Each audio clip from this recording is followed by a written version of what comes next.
Okay, so now we're going to do a little more fine-tuned editing with our audio tracks. So if you take a look over here, we have our two tracks right now.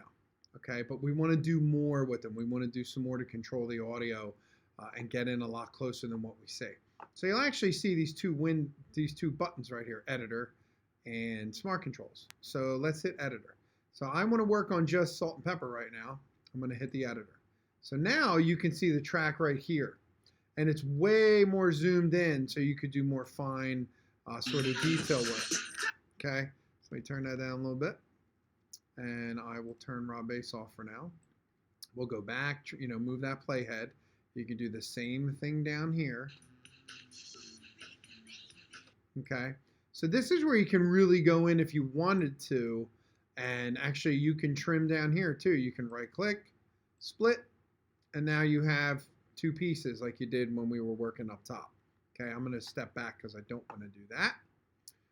So now we want to be able to fade this in and out and into the next song. So how do we do that? Very simply, actually.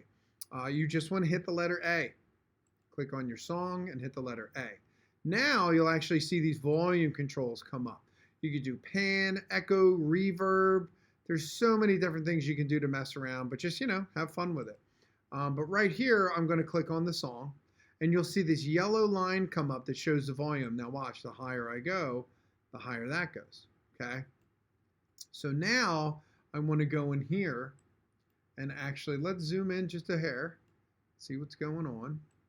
Go over to here, and you'll see just for this part of the song, I can go and change the volume in there. So let's say here, I want to have it fade in. So I have my first little dot, and here's my second one, okay?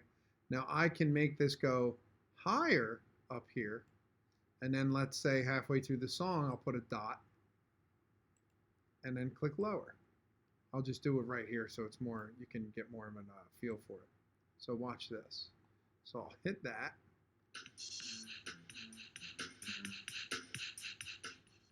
And you can see that was pretty drastic because I dragged that line down so close right here to here. But you can go in and literally make as many dots as you want and get crazy with it. And then you'll see once again.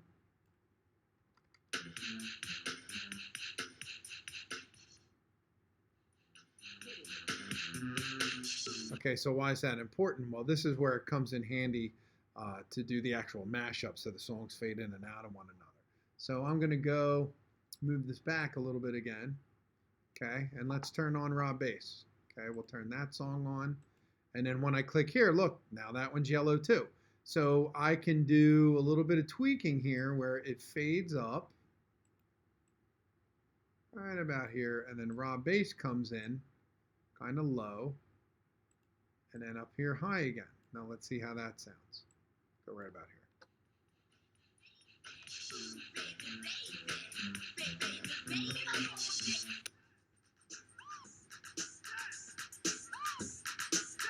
So you can actually, as I said before, it takes a little bit more refinement. I could, be here for hours showing you exactly, but you can go in and actually tweak, the two songs, how they fade in and out of one another, dragging the volume down here, bringing this up right about here, and get really more, of a clean transition instead of that dead spot.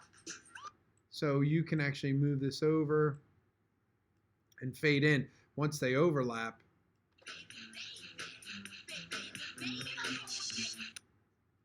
So you want to go a lot farther than that. So why don't we take this, drag it all the way over here.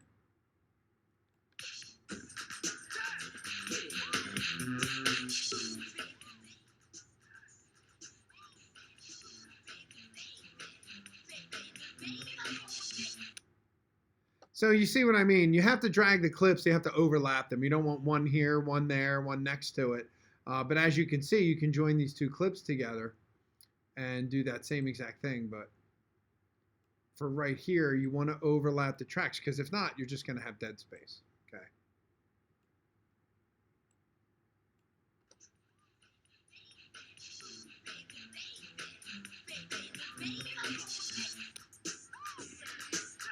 So with a little bit more creative refinement, you can go in and have those songs blend together. So that's pretty much how you work those individual audio controls. But don't forget, hit that letter A, takes you right back to editing again. It's very easy to forget that. So make sure when you do go in to edit any one particular song, you hit that letter A. And once you see that yellow, you can go in and fix it. Once again, too, you can click on those individual parts once and delete them. Okay, and then you start back once again with just your one dot. Okay, like right up here. Okay, and there's your individual dot. Okay, and then you can go in and play all you want. But that's how you do the individual audio controls. Next up, we'll actually grab a few loops, put them in there, and then start to figure out what our final product's going to sound like.